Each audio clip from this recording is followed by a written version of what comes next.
I was in a different multiverse of madness. আমি ভেবেছি রাগী হয়তো, আইস ব্রেকটা তখনও হয়নি, কারণ ওটা চিল্লিয়ে বলে দিয়েছে সামান্থাকে।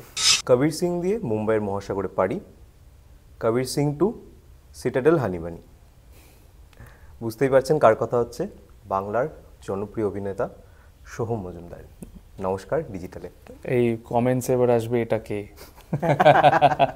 না একদমই নয়, মানে যারা দেখেছে বারবার কবির সিং এবং ওই ফেমাস একটা বাইক সিন রয়েছে যেখানে তোমায় দেখা যাচ্ছে সামনে থেকে, অবশ্যই তোমাকে চিনতে হবে। Thank you. না আমার লুকগুলো অনেক ডিফারেন্ট হয়ে যায় প্রত্যেকটা ফিল্মে, তো অনেক সময় হয়ে যায়। সিটাডেল হানিবানি, সেখানে বরুণ ধাওয়ান এবং সামান্থা। এনাদের সঙ্গে কাজ করার তোমার কি এক্সপিরিয়েন্স? কি বলবো, মানে এটা এই ক্লিশে উত্তর দিতে চাই না, মানে এটা মেজরলি ব্যাপারটা হচ্ছে সিটাডেল হানিবানি এমন একটা প্রজেক্ট যেটা had all of my childhood heroes বলতে পারো, মানে ইন দ্য সেন্স আমি রাজানডিকে ফিল্ম দেখে বড় হয়েছি, সেটা গো গো অগন হোক, আমার কাল্ট ফিল্ম আমাদের খুব ভালো লাগে, সেটা ফ্যামিলি ম্যান হোক, আমি অলওয়েজ ইউনিভার্সকে এটা বলতাম, ম্যানিফেস্ট করতাম যে I have to work with this two people, কারণ somehow I use to relate with their sense of humour, জানি না কেন। এবার যখন সিটাডেল নামক একটি শো বানানো হয়, সেটা বানানো হয় in production with Russo brothers. Russo brothers কি বানিয়েছে? অ্যাভেঞ্জার্স, যেটাও আমার ফেভারিট। তো এরা দুজন কম্বাইন করে একটা প্রজেক্ট আছে, সেই প্রজেক্টের আমি একটা ন্যূনতম পার্ট, এটাতে আমি কি বলবো, তো এক্সপিরিয়েন্সটা মানে out of, I was in a different multiverse of madness, genuinely মানে I am so lucky to be sitting here and talking about them, to be even uttering their names, মানে without sounding like name dropping, but genuinely, আর Varun Samantha তো definitely, মানে Varun is the sweetest co-actor to have, আর Samantha তো is এই প্রসঙ্গ থেকে এইখান থেকে আমি একটু আসতে চাই। সামান্থা, মানে আমাকে যদি কেউ বলে যে সামান্থার ইন্টারভিউ নিতে হবে, আমি তো হয়তো 10 দিন 12 দিন ভাববো।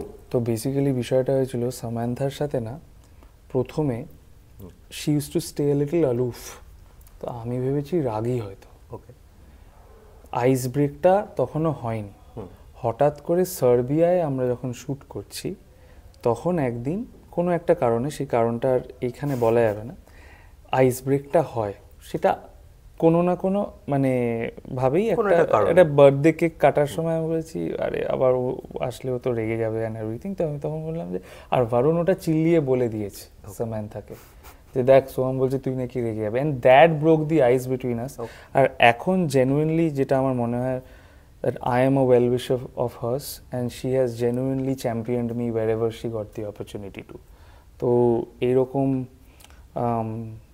সাকসেসফুল অ্যাক্টার্সদের একটা হেল্প পাওয়া কিংবা একটা বাহবা পাওয়া, মোর দ্যান এনিথিং এলস, মানে আমার কারোর রেফারেন্স চাই না, কিন্তু জাস্ট কেউ যদি এসে বলে that you have done a good job, it helps us in our journey, একটা ভরসা পাওয়া যায়। আর নিজেরও, কারণ আমাদেরও তো অনেক সেলফ ডাউটস হতে থাকে এরকম একটা প্রফেশন, তো তুমি বুঝতেই পারছো, সো সেই সেলফ ডাউটটা অ্যাটলিস্ট ওই 10 সেকেন্ডের জন্য হলেও ওটা মুছে যায়। আচ্ছা, এই তুমি বললে এত বড় বড় নাম, ওয়াজ ইট দ্যাট মাচ চ্যালেঞ্জিং? মানে এতটা কি চ্যালেঞ্জিং তোমার মনে হয়েছে যখন শুটে ছিলে, ফ্লোরে ছিলে, ক্যামেরার সামনে, তাদের সামনে?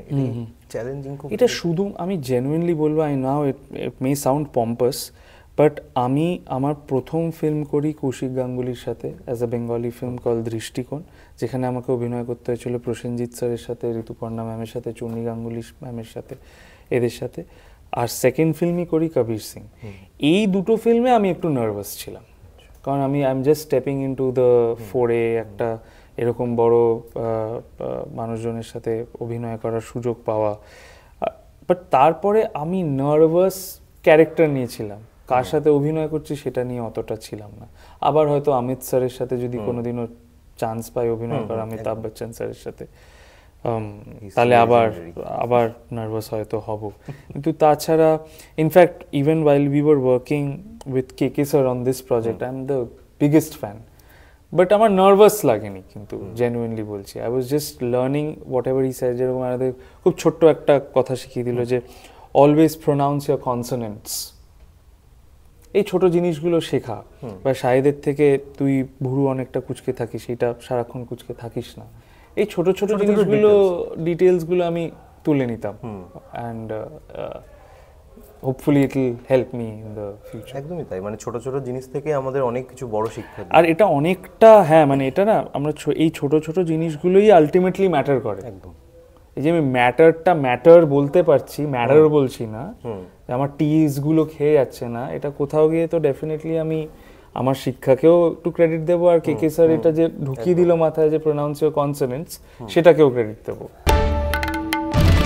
বাংলার আওয়াজ, বাঙালির আবেগ, জি 24 ঘন্টা।